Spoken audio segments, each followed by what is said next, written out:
Merhaba dostlar, ben Deniz Sarı, YouTube kanalıma hoş geldiniz. Bugün Çanakkale'nin Ayvacık ilçesine bağlı Küçükçetmi köyüne geldik. Küçükçetmi köyü Kaz Dağları'nın eteklerinde Edremit Körfezi'ni gören ve taş mimarisiyle dikkat çeken bir köy. Buraya Kıbrıs'tan taşınan bir ailemiz var. Onların köye göç hikayesini dinleyeceğiz. Aynı zamanda onların rehberliğinde Küçükçetmi köyünü gezeceğiz arkadaşlar. Hazırsanız yayınımız başlıyor.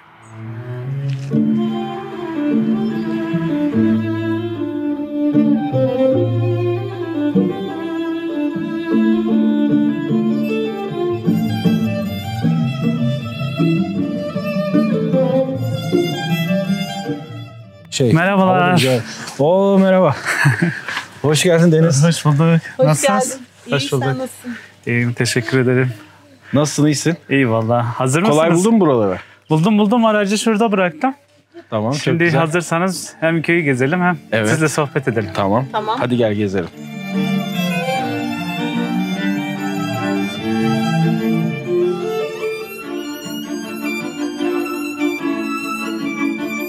Elif Songürdağ. Ben bir illüstratörüm ve bir akademisyenim aynı zamanda. Köyümüze bu yaz yerleştik ama 3-4 senedir yazları tatillerde geldiğimiz bir köydü ve tamamen bu köyde yaşamaya başladık. Ben de Hakan Dağ. Eşim de dediği gibi 3-4 yıldır gelip gidiyorduk yazları.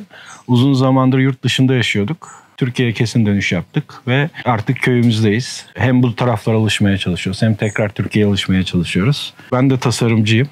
Aynı zamanda bir dijital reklam ajansının marka danışmanlığını yapıyorum. Biz 13 yıldır Kıbrıs'ta yaşıyorduk. Kuzey Kıbrıs Türk Cumhuriyeti'nde yaşıyorduk. Orada eşim bir üniversitede doçent olarak çalışıyordu. Ben de yine orada bazı üniversitelerde uzaktan dersler veriyordum. Yarı zamanlı dersler veriyordum. Tasarımcıyız. Tasarımla ilgili dersler veriyoruz. Köy meydanındayız. Köyümüzün girişi bu şekilde. Burası küçük bir köy. Köy kahvemiz var. Evet. Burası da köy camisi. Köyümüzün camisi. Yani bu köyde bakkal bile yok, öyle söyleyeyim. O kadar küçük bir köyüz. Çok güzel. Hep taş mimarisiyle ön plana çıkan bir köy. Öyle. Galiba, gördüğümüz Koruma kadarıyla. altında, yani herkes de ona dikkat ediyor. Restorasyonlar yapılırken de ya da yeni bir şey yapılacağı zaman bile bu dokunun dışına çıkmamaya herkes dikkat ediyor. Çok sakin bir köy burası. Bizi zaten en çok etkileyen özelliklerinden bir tanesi o olmuştu. Çok sessiz, sakin. Küçükkuyu'ya çok yakın aslında, birçok alışveriş imkanına ya da başka ihtiyaçlara çok hızlı ulaşabiliyoruz. Bu kadar uzakta olmamıza rağmen. Güzel bir manzarası var. Burada çok güzel bir duvar resmimiz var, onu gösterelim. Evet, biraz bundan Bahsedelim. Artaud Gilbert'e ait bir resim bu. Fransız ressam zamanında gelip burada bu şeyi yapmış. Bu duvar resminde işte tam da şimdi zaten zeytin toplama zamanındayız. Böyle bir zeytin hasadını anlatıyor. Şu öndeki kadının elinde çatal zeytin var. Çatal zeytinin özelliği, yani her zaman böyle ikili olmazmış zeytin. Ben de burada öğrendim onu. Çatal zeytin bir şans sembolü olarak geçiyor. Yani aslında burada bu zeytin hasadının işte şansını, bereketini vurgulayan bir simge olarak eline çatal zeytin vermiş.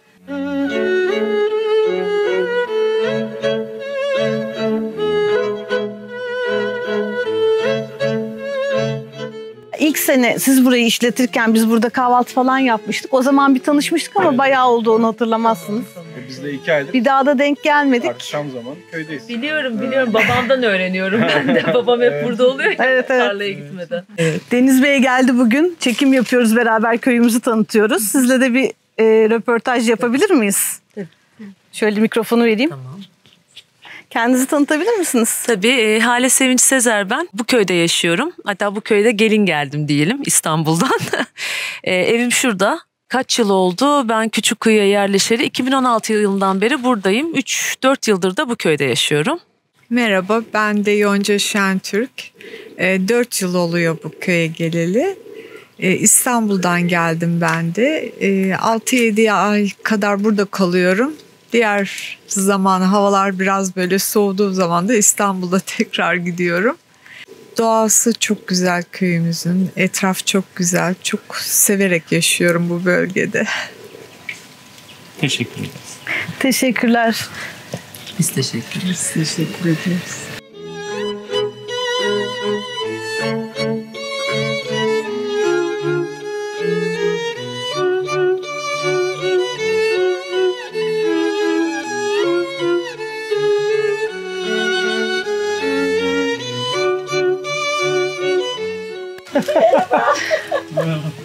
Valla bir tencere dolmayla geldim size. Oo. Merhaba Deniz. Nasılsın? Merhaba, sağ olun. Siz nasılsınız? Ben de iyiyim. Teşekkür ederim. Sağ olun. Vildan da Hakan Dağ'ın ablasıyım. Pandeminin 2. döneminde böyle bir karar aldık. Herkesin köylere kaçtığı bir döneme denk geldi. Ve biz de Bodrum'da yaşıyorduk. 12 senedir Bodrum'daydım. Bodrum'da özel evler kiralama işleriyle uğraşıyordum. Dediler ki abla, damadım da dedi ki anne hadi gel biz böyle bir köylere bir gidelim. Bir yerleşelim. Oralarda bir şeyler yapalım. Kalktım geldim. Çok mutluyum doğanın içinde yaşamaktan. Bu yılda kardeşim ve gelinimiz, kızımız, kız kardeşim geldi. Hep birlikte burada mutluyuz. Güzel doğa içinde. Eski günlerimize döndük. Saf, temiz, her şey doğal, organik. Güzel şeyler düşünüyoruz gelecekle ilgili, köyümüzle ilgili güzel projelerimiz var. İnşallah kendi iç dünyamızda burada güzel, mutlu, sağlıklı yaşamak istiyoruz. Evet. Başka bir diyeceğim yok. Teşekkürler. Sağ olun. Evet arkadaşlar, burası köy kahvesi. Bir kadın arkadaşımız bu köy kahvesini çalıştırıyor. Şimdi burada bir de köy camisini sizlere göstermedik. Köy camisini de gösterelim. Şuradan dışını göstermiştik. Bakayım, eğer açıksa içini de sizlere gösterelim.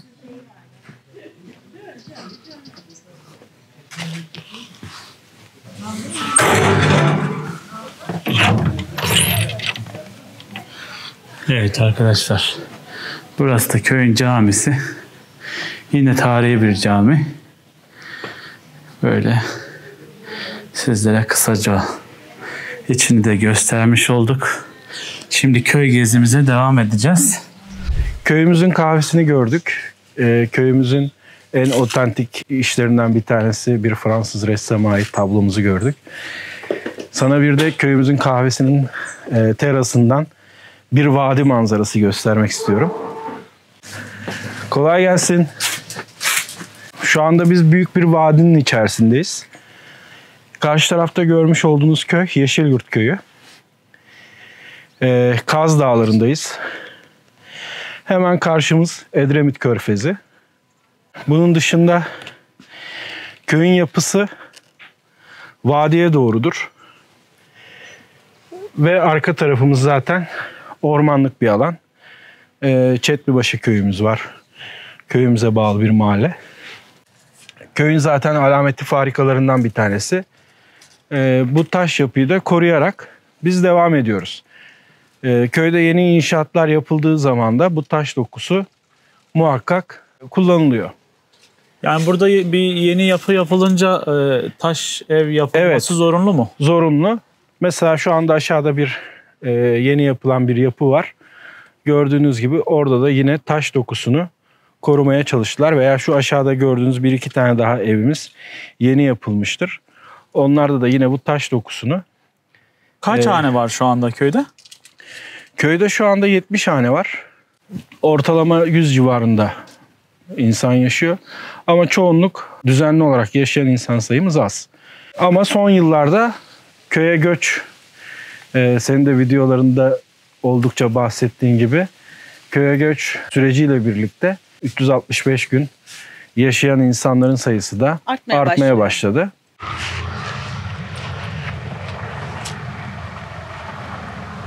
Karşısı Büyükçetmi. Eski ismiyle Büyükçetmi. Şu anki ismiyle Yeşilyurt Köyü. İki kardeş gelmişler, bu köye yerleşmişler. Buraya küçük kardeş, oraya büyük kardeş. Eskiden bu alttan yol da vardı oraya gitmeye. Şimdi yine traktör gibi araçlarla gidilebiliyor. İlerideki zamanlarda oranın muhtarı ve buranın muhtarı orayı İpek yolu gibi açmayı düşünüyorlar. İnşallah gerçekleşir. Dolayısıyla buradan küçük kardeş büyük kardeşe seslenerek haberleşiyorlarmış. birbirlerine bağırıyorlarmış. Hop! Emmi ne yapıyorsun? İyiyim. Sen ne yapıyorsun? Odun kesiyorum gibi. Böyle enteresan şeyler anlatıyor köyün yaşlıları. Kemal amcamız var zaten köyde. 3 tane yaşlımız var. İkiz teyzemiz var. Bir tane onun küçük kardeşi burada yaşıyor. Bir de Halis amcamız var. Bu köyün 3 tane yaşlısı, kıymetli yaşlısı var şu anda. Geri kalan hep dışarıdan gelip bu köye sahiplenen. O ben size getirdim yiyin diye. Çok sağ olun. Çok teşekkür ederiz. Buyurun gelin. Biz şimdi siz de şey oturun yaptık canım. ya yedik. Yediniz mi şey? Daha birer tane atın Bir bakalım. tane alayım. Tamam. Ha, Ben biraz sonra. Bir de bana tatlı o ya ama yerim yani sonra yerim bir sonra tane. peki. Güzel Afiyet olmuş. olsun. Bir tane de Deniz Bey dolmadan. Oğlan bu arada sünnet oldu. Buyurun. Hayırlı uğurlu olsun sünnetiniz. Çok sağ olun, çok teşekkürler. Allah damatlıklarını Elinize göstersin. sağlık. Afiyet olsun. Ben gidiyorum. Siz devam edin. Vallahi çok güzel köyde yaşıyorsunuz. Böyle güzel bir çınar ağacının altında. Şimdi çayımızı yudumlarken size şu soruyu sormak istiyorum. Hani Kıbrıs'ta yaşıyordunuz. Orada öğretim görevlisiydiniz. Siz de orada çalışıyordunuz. Yani orada hayat şartları nasıldı? Biraz ona değinebilir misiniz? Yani şöyle biraz iklim olarak zorlayıcı bir iklim. Kıbrıs çok güzel, sevdiğimiz yani 13 sene yaşadık. Çok severek yaşadık. Orada da biz böyle gezmeye, görmeye meraklı olduğumuz için hep köylere giderdik, yeni yeni yerlerini görürdük. Orada hep böyle köy festivalleri olurdu. Keşfetmeyi de seviyoruz. Biz yani Kıbrıs'ın gerçekten her yerini gördük diyebilirim. Ama işte bir yerden sonra insanın da memlekete ağır basıyor. Bir de kızımız üniversiteyi kazandı geçen sene Hacettepe Üniversitesi'ne. Onu gönderdik. Böyle biz bir sene baş başa kaldık. Burada da her sene zaten aklımız kalıyordu. Her yaz geliyoruz. 4-5 gün kalıyoruz. İznim kısa.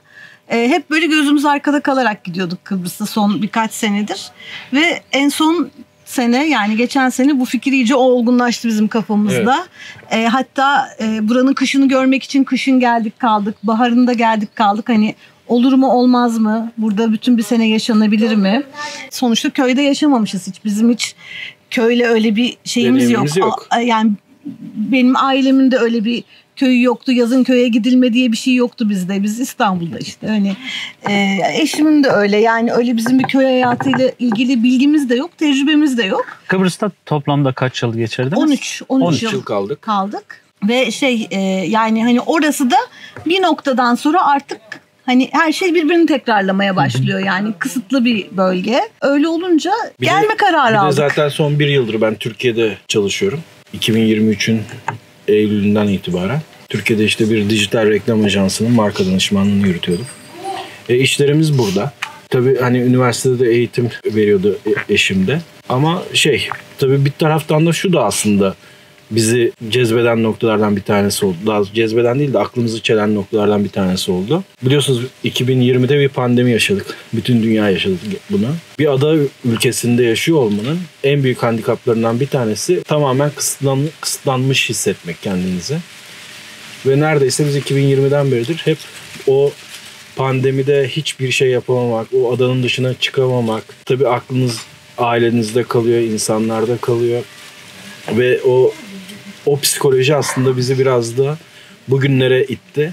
Yani evet, kapandığınız zaman nerede olduğunuzun çok bir önemi yok. Hani her taraf kapanıyor ama dediğimiz gibi işte çocuğumuz da Türkiye'de okuyor. Böyle olunca böyle tekrar bir kapanma olsa.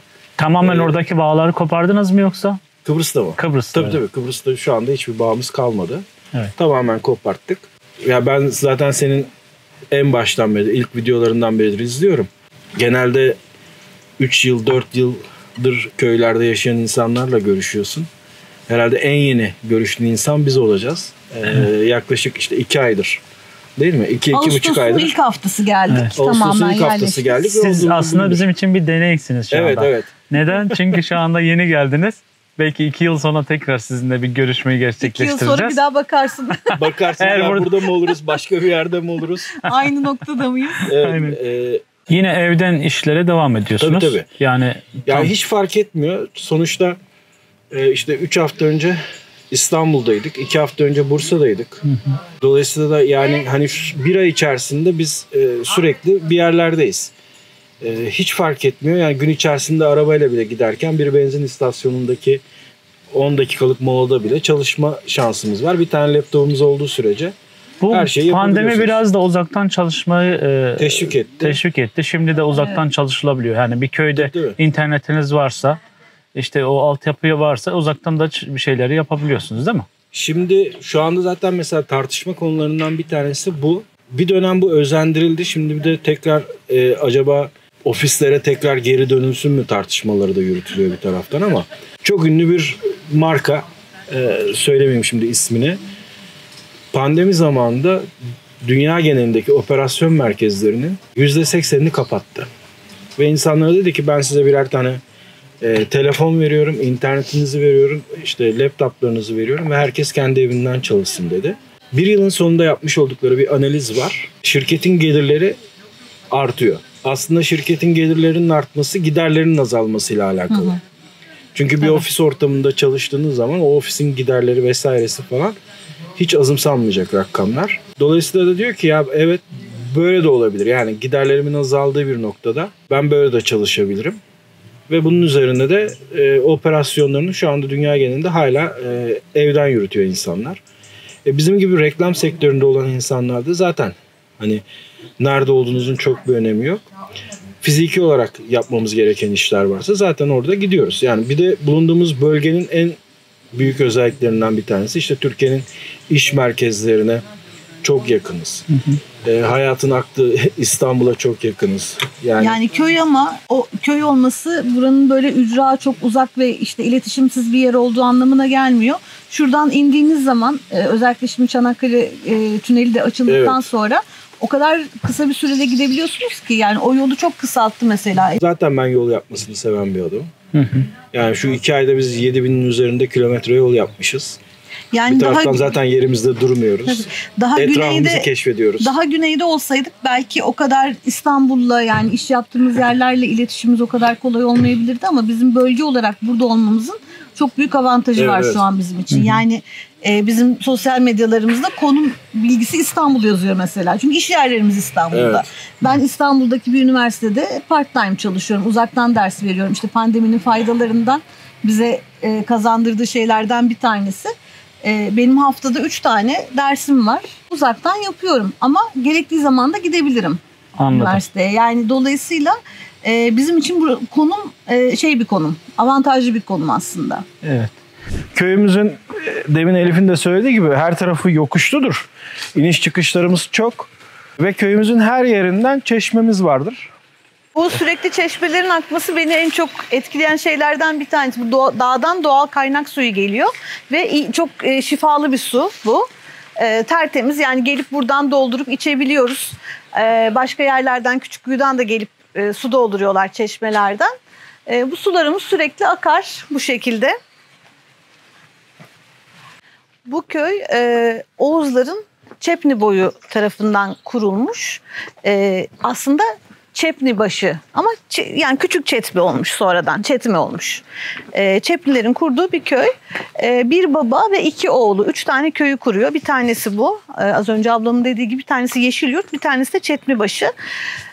Asıl köy burası.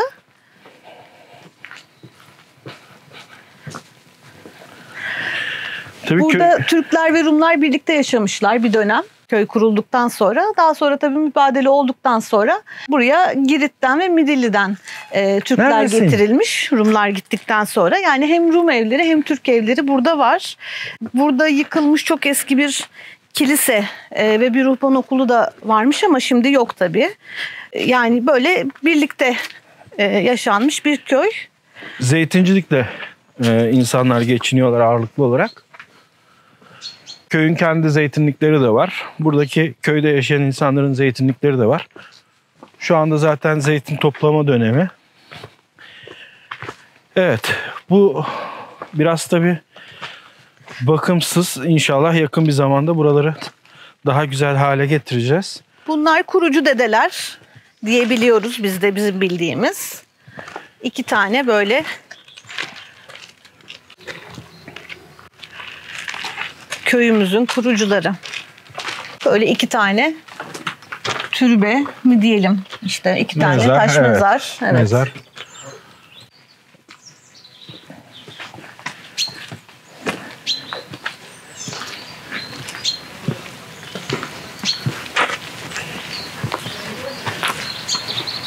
Buradan istersen şey yapalım. Buradan mı çıkalım? Ha? Olur.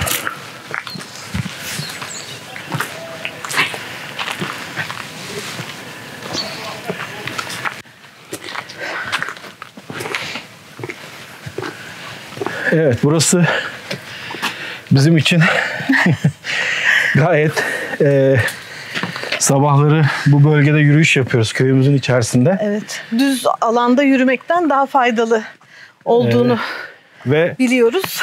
Bir süre sonra belki bir başka videoda bizi gördüğünüzde tanıyamayabilirsiniz. Şey sende mi? Yukarının anahtarı. Cebimde. Tamam, yukarıdan başlayalım. Öyle mi? Hı hı. Tamam.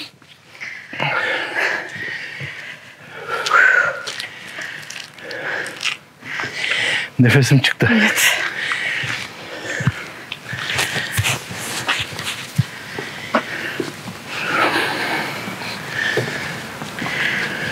Bu bölgede mimar taş evlerin mimarisinde Nusratlı taşı kullanılıyor. Assos'ta da Assos'tan çıkan bir taş kullanılıyor. Onların biraz daha koyu renk, daha grimsi bir renk. Bizim bu açık sarı rengi gördüğünüzde tanıyorsunuz zaten bütün evlerin aşağı yukarı renkleri bu şekilde. Sarı taş, bu Nusratlı taşı.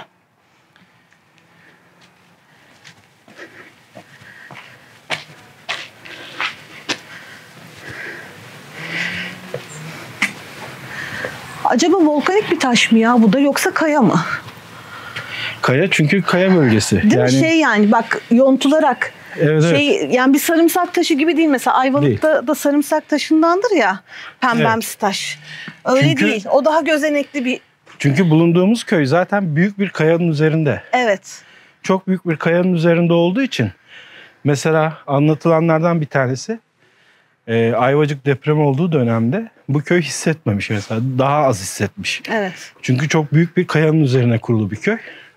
Yani mesela temel kazmak istediğinizde bu evde çok ciddi uzun sürebiliyor. Evet, evet. Yani taşı kırmak, öyle kazıyım da burada toprağa ulaşayım gibi bir şey yok. Olduğu gibi burası kaya. Dolayısıyla depremde burada de zaten avantajlı bir konu. Sonradan ev yapanların da en çok şikayet ettikleri temele girmek için bayağı bir uğraşıyoruz. Temel çok uzun sürdüğü söyleniyor, evet.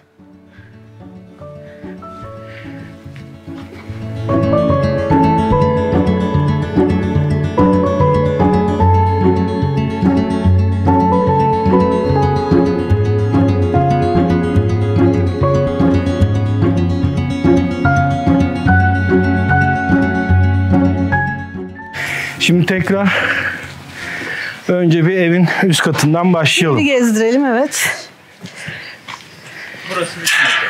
Burası bizim ev. Burası ve aşağı kısım. 2 ayrı girişi var. Buradan yeşil yurt manzaramız var. Evet. Güllerimi göstereyim. Geldiğimizde buralar tabii biraz kurumuş ve bakımsız kalmıştı. Ben bunları internetten baka baka budamayı öğrendim. Ondan sonra budadım ve açtı. Çok mutluyum bu yüzden. Bunları gördükçe oh diyorum, ben bunların bakımını ben yaptım. Buraları falan seviyorum. Ekmeği çok fazla ekilecek bir toprak yok tabii bizim evde. Daha çok saksı gibi böyle bu kenarlar, bordürler ama yani gene de olan yerlerle uğraşıyorum. Tohumdan birçok şey yapmaya çalışıyorum. İşte o da benim burada kendi kendime eğlencem diyebilirim. Burası Küçükçetmi'deki küçük evimizin bir bölümü. Şöyle girebilirsin Deniz. Burayı çalışma alanı olarak organize ettik. İşte burası benim derslerimi verdiğim alan veya işte çizim yapıyorum. Bir küçük mutfağımız var içeride. Kızımız da geldiği zaman burası aynı zamanda onun evi. Kitaplarımızı Kıbrıs'tan taşıdık. 13 tane kocaman koli. Sırf yani kitap getirdik diyebilirim Kıbrıs'tan. Çok az başka şeyler. Bize onu soruyorlardı, Kıbrıs'tan eşyalarınızı getirdiniz mi diye. Biz hiçbir eşya getirmedik. Sadece kitaplarımız ve müzik aletlerimizi getirdik. Ve bazı koleksiyon şeyleri var. Onları getirdik. Burası Biraz kızımın ilgi alanı olan Doktor Who köşesi. O yıllarca hep Doktor Who ile ilgili şeyleri topladı, koleksiyonunu yapıyordu. Müzayedelerden, ondan sonra başka yerlerden, böyle anı dükkanlarından birçok şey topladı. Kitaplar, çizgi romanlar ve nesneler. Burası onun rafı. İşte yukarıda Tolkien köşemiz var. Hobbit ve Yüzüklerin Efendisi, hem figürler, kitaplar, eski basım, özel basımlar var. Böyle şeyleri toplamayı da çok seviyoruz. Biraz tematik yani aslında buradaki şeyler. Tasarım kitaplarımız büyük bir yani kısmı tabii ki. ağırlıklı olarak kitaplarımız tasarım. ve biz uzun yıllarca Kıbrıs'ta da Türkiye'de de birkaç farklı lokasyonda müzayedelere katılıyoruz. Bu müzayedelerden kendi ilgi alanlarımıza özgü enteresan parçalar toplamaya çalışıyoruz. Bunun işte ağırlıklı figürler ve pek etrafta bulunmayan kitaplar esas ilgi alanlarımız. Buradan tabii çok güzel bir manzaraya bakarak çalışma şansım oluyor. Çok ilham verici. Burada da işte hem çalışmalarımı yapıyorum hem derslerimi buradan veriyorum. Burada yaptığım illüstrasyonlardan bazıları su mitoslarıyla ilgili yaklaşmakta olan, bu kadar göstereyim, açılacak bir yeni sergim olacak. Onun son hazırlıkları diyebilirim. Burada çalışıyorum bir yandan üstünde. Şimdi burada tabii buraya gelmemizin çok güzel sonuçlarından bir tanesi benim bunlara daha çok dikkat ve zaman ayırabiliyor olmam. O yüzden o açıdan ben gayet memnunum hayatımdan. Oturup yani konsantrasyonum bozulmadan, benden başka şeyler istenmeden bunları yapmaya devam edebiliyorum.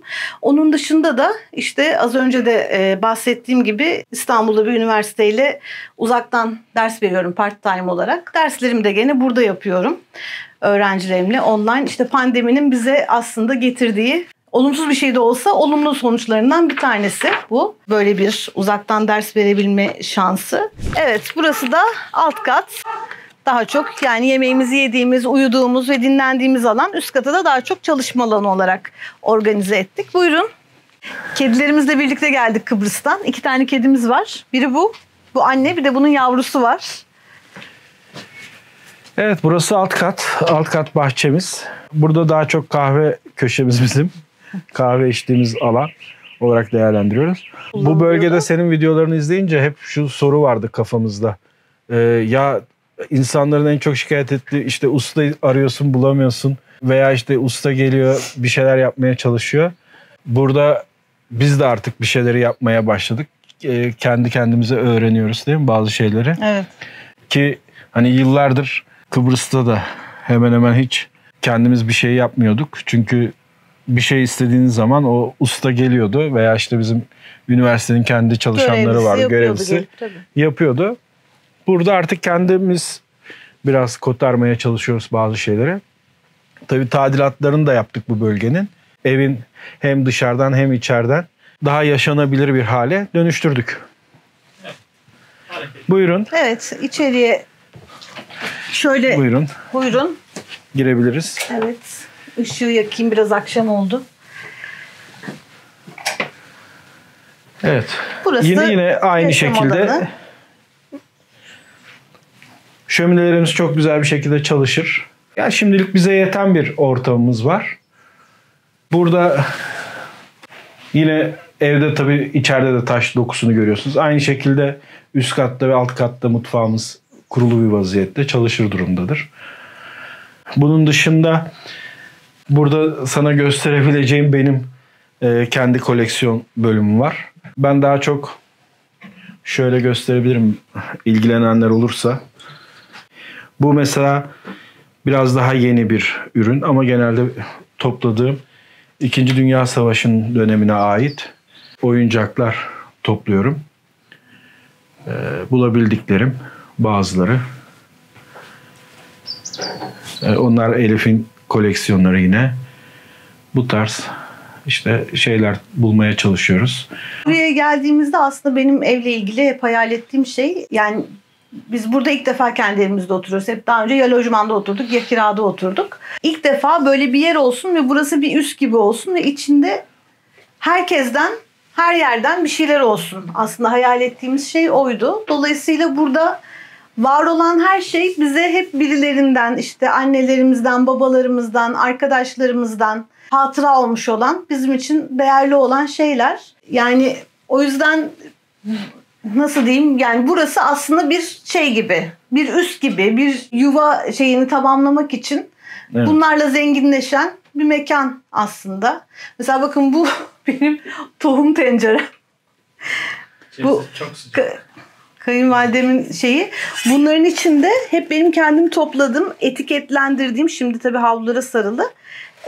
Baharda bir kısmını ekeceğim, bir kısmını ektim. Hep tohumdan şey yapıyorum, bahçedeki bitkileri de. Tohumları da bunun içinde saklıyorum. Topladıkça bunun içine koyuyorum. Kendi toplayıp isimlendirdiğim tohumları yetiştiriyorum. Böyle meraklarım var. Buraya geldikten sonra işte toprakla da birazcık ufak tefek bir şeyler yapmaya çalışıyoruz. Hem mesleğimiz açısından hem bu köyde yaşamamız açısından şu anda aslında biraz aldığımız nefesin değerini bilmeye çalışıyoruz. Yeniden aslında bir biçimiyle Türkiye'deki koşullara yeniden adapte olmaya çalışıyoruz.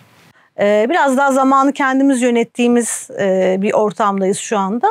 O açıdan bence bizim için iyi olacak. Bir de tabii burada doğanın içinde olmak da çok güzel. Kaz Dağları'nda olmak da çok güzel ve buraya gelirken zaten hep mesela ben kendi adıma söyleyeyim. Buraya gelmem gerektiğini düşünerek geldim. Yani bir şekilde bir şey beni buraya çekerek buraya geldim. Bu doğanın içinde olmak istedim. Mesajımızı da verelim. Kaz Dağları'nın üstü altından daha değerlidir. O yüzden buradayız ve memleketimizde Kaz Dağları'na sahip çıkalım. Kaz Dağları'na sahip çıkalım. Bir Çanakkale'li olarak şunu çok net söyleyebilirim ki Çanakkale bugüne kadar geçilemedi. Çanakkale geçilmez diyoruz değil mi? Aynı zamanda Çanakkale delinmez de diyebiliriz. Dolayısıyla da yaşadığımız doğaya sahip olup o doğanın içinde o doğanın parçası olduğumuzu unutmadan bu kurdun, kuşun, karıncanın da yaşadığımız doğada bir hakkının olduğunu unutmadan biz de karınca kararınca yaşamaya çalışıyoruz. Şimdilik böyle. İleriki zamanlar bize ne gösterir? Hayat bizi nerelere götürür? Onu şu anda ne biz ne başkası bilemez. Ama yaşadığımız müddetçe düzgün yaşamaya çalışıyoruz. Düzgün işler yapmaya çalışıyoruz. Ve bunu da devam ettirme niyetindeyiz. Evet. Gelecekle ilgili sana söyleyebileceğimiz en önemli planlar bunlar. Çok güzeldi. Çok teşekkür ederiz her şey için. Biz teşekkür ederiz. İyi ki geldiniz. Tekrar görüşmek dileğiyle diyelim. Köyümüzü de gelip görmenizi isterim. Bu videoyu izleyen insanların da hala kendisini koruyabilen nadir köylerden bir tanesidir. Şimdilik bu kadar. İzlediğiniz için teşekkür ederiz. Biz teşekkür ederiz. Görüşmek dileğiyle. Görüşmek üzere.